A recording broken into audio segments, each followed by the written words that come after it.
Hai adik-adik, kembali lagi dengan Kak Rina di online class on Awan.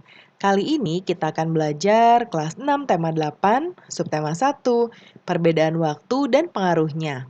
Di pembelajaran 5 kita akan belajar bahasa Indonesia, IPA, dan SPDP di halaman 40 sampai dengan 48. Nah, adik-adik, gimana kabarnya hari ini? Semoga semuanya dalam keadaan sehat ya. Adik-adik, sekarang ceritanya di sini adalah nih ya, musim hujan telah tiba. Bumiku menjadi basah terkena air yang turun terus-menerus. Bagaimana kondisi lingkungan saat musim hujan? Mari kita cari tahu. Nah, adik-adik, ketika musim hujan tiba, bumi menjadi basah karena tersiram air hujan. Nah, banyak sekali tanaman yang mulai tumbuh, pohon-pohon yang layu karena kekurangan air tampak segar kembali. Para petani mulai menanam padi di sawah. Kemudian cuaca yang semula panas menjadi sejuk. Lalu musim hujan selalu dinantikan oleh banyak orang. Namun ada kalanya musim hujan menyebabkan bencana. Nah, adik-adik kita lihat di sini, berikutnya ada gambar ya, yang ini musim salju ya, bikin orang-orangan salju adik-adik, Olaf ya kalau di film tuh. Kemudian ini ada sedang cerah ya, di bagian belahan dunia lain sedang cerah, sedang bermain bola di lapangan. Coba kita amati gambar ini adik-adik, ini adalah gambar untuk memperjelas gambar tadi ya, di mana di belahan dunia, di belahan bumi terkadang ada yang musim dingin, ada yang musim panas di tanggal atau di waktu yang sama, ya. Kenapa bisa terjadi? Nah, sekarang kita contoh. Ini matahari yang di tengah-tengah. Kemudian 23 September adalah awal musim gugur di belahan bumi utara. Ya, awal musim semi di belahan bumi selatan, ya. Kemudian di tanggal 21 Maret awal musim semi di belahan bumi utara, lalu awal musim gugur di belahan bumi selatan. Ya, kalau KU ini maksudnya kutub utara, KS kutub selatan. Lalu di 22 Desember awal musim dingin di belahan bumi utara, lalu musim panas di bumi selatan. Nah, adik-adik kemudian berikutnya berdasarkan gambar di atas ya, kamu bisa melengkapi tabel musim di wilayah belahan utara dan bumi selatan sebagai berikut. Kita lihat tabelnya di sebelah kanan, sudah terisi. Nah, di sini ya, yaitu tadi kalau dari buku sudah dicontohkan yang pertama, kemudian yang berikutnya 23 September sampai 22 Desember musim gugur di utara, lalu musim semi di selatan. Kemudian berikutnya 22 Desember sampai 21 Maret di utara dingin, di selatan panas. Lalu 21 Maret sampai 21 Juni ini di utara musim semi, di belahan bumi selatan musim gugur. Nah, kemudian berikutnya adik-adik ini ada gambar ya, ini untuk mempraktekkan gerakan bumi mengelilingi matahari ya yang disebut revolusi bumi seperti ini nih. Ya. Nah, ini percobaannya silakan dilakukan. Ya, ya jadi kita membuat orbit ya seperti ini nih. Ini tuh disebut orbit ya. Nah, sekarang adik-adik tunjukkan pengukuran jarak ya, jarak A ke B. Ya, yang ini kan ada titik-titiknya ya. Ya kan? Nah, seperti ini. Nah, kita akan menjawab tabel ini. Karina sudah buatkan di sebelah kanan. Jarak posisi A ke B1 memiliki jarak yang sama dengan A ke B3. Lalu A ke B2 memiliki jarak yang sama dari A ke B4. Kemudian A ke B3 memiliki jarak yang sama dengan A ke B1 dan A ke B4 memiliki jarak yang sama dengan ke B2.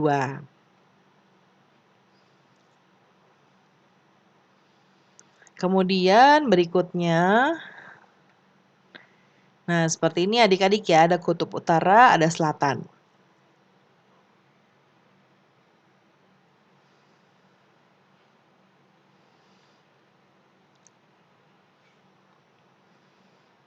Nah, kita coba lihat.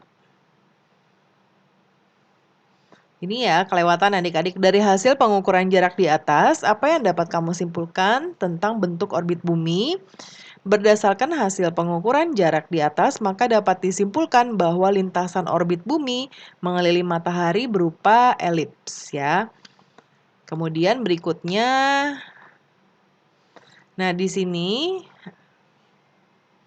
Ada five finger fact ya adik-adik ya. Ada five finger fact. Jadi five finger itu 5 jari, facts itu fakta. Ya, jadi ada fakta 5 fakta yang kita akan tuliskan di sini ya adik-adik ya. Jadi ceritanya adik-adik akan bermain peran sebagai reporter cilik. Ya, nanti cari informasi dari berbagai sumber tentang gerak revolusi bumi dan dampaknya. Nah, kita tuliskan di sini. Karena tulisannya seperti ini gambarnya tidak akan muat, jadi Karina buat mendatar seperti ini ya ke bawah. Fakta 1 di sini nanti dituliskan, bumi mengelilingi matahari membutuhkan waktu 1 tahun. Fakta kedua, yang ini ya, akibat revolusi bumi terjadi gerak semu tahunan matahari. Fakta ketiga yang ini, akibat revolusi bumi terjadi perbedaan lama waktu siang dan malam. Fakta keempat, akibat revolusi bumi terjadi perbedaan musim. Dan yang terakhir, akibat revolusi bumi terjadi perubahan rasi bintang. Nah, ini nanti tinggal dituliskan saja ya. Misalnya sumbernya dari internet, tulisan internet, oleh siapa. Ya, nama adik-adik.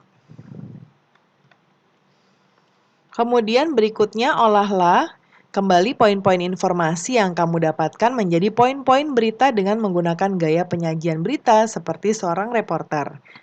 Ya, nah ini contohnya pakai Jeremy Teti adik-adik ya. Nah, di sini naskahnya. Ya, terima kasih rekan. Pemirsa, selamat jumpa lagi dengan saya Udin Syafruddin.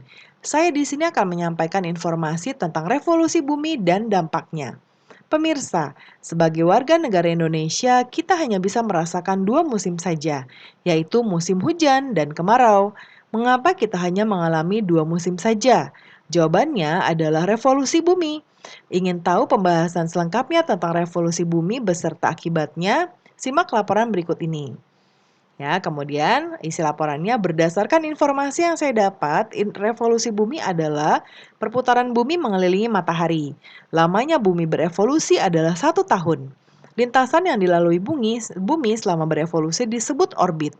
Lantas, seperti apa sajakah peristiwa revolusi bumi? Akibat yang pertama adalah gerak semu tahunan matahari. Gerak semu tahunan matahari adalah fenomena di mana matahari seolah-olah bergerak, sehingga posisinya terhadap bumi selalu berubah. Matahari mengalami pergeseran posisi ke belahan bumi bagian utara, tepatnya pada tanggal 22 Desember sampai 21 Juni, dan pergeseran dari belahan bumi utara ke selatan pada 21 Juni sampai 21 Desember. Akibat yang kedua adalah perbedaan lamanya siang dan malam. Beberapa negara di Eropa mengalami waktu siang lebih lama daripada malam, sementara Indonesia memiliki durasi siang dan malam yang hampir sama, yaitu 12 jam. Akibat yang ketiga adalah terjadinya perbedaan musim. Mengapa musim dibagi di belahan bumi utara dan selatan berbeda? Musim di bumi dipengaruhi oleh posisi bumi yang miring terhadap sumbunya. Bumi berputar atau berotasi pada sumbunya. Hal itu tentu akan mengakibatkan sejumlah negara mengalami perbedaan musim. Akibat yang keempat adalah terbentuknya rasi bintang yang berbeda-beda. Perbedaan rasi bintang disebabkan oleh perbedaan posisi pengamatan saat di bumi. Seperti kita ketahui bahwa bumi senantiasa berevolusi. Itu artinya posisi bumi terhadap susunan bintang-bintang juga akan berubah. Sekian laporan yang saya sampaikan. Saya Udin Safruddin dan juru kamera Rizky melaporkan langsung untuk Anda. Kita kembali ke studio. Nah, itu contohnya ya adik-adik ya. Boleh dipersingkat lagi atau menggunakan kata-kata adik-adik juga boleh. Kemudian berdasarkan hasil reportase dari teman-temanmu, buatlah rangkuman tentang gerak evolusi bumi dan dampaknya. Karena tadi sudah Karina catatkan, ini nanti adik-adik tinggal catat saja, boleh di-pause dulu ya. Oke, kemudian ini catatanku tentang revolusi bumi dan dampaknya. Yang kedua yang dicatat adalah akibat adanya revolusi bumi. Baiklah, yang berikutnya adalah SBDP, ada lagu dengan judul Desaku yang Kucinta. Ya. Nah, ini identifikasi interval yang terjauh dan terdekat pada lagu Desaku yang Kucinta. Kita bisa gunakan petunjuk di bawah ini. Ya, interval yang terjauh ya adalah 1, 6 seperti ini tandanya. Yang terdekat ya seperti ini, ya. Kemudian berikutnya interval pada nada Dapat dibuktikan dengan melakukan percobaan seperti ini. Ya, siapkan alatnya. Ya, di sini ada alatnya. Kemudian langkah-langkahnya juga diikuti, ditunggu arahan dari Bapak Ibu guru ya. Nah, adik-adik, pembelajaran kita sudah selesai. Semoga pembelajaran kita hari ini bisa bermanfaat. Terima kasih sudah menonton sampai akhir. Mohon dimaafkan apabila ada kesalahan dalam perkataan maupun dalam materi yang diberikan. Sampai jumpa di pembelajaran berikutnya.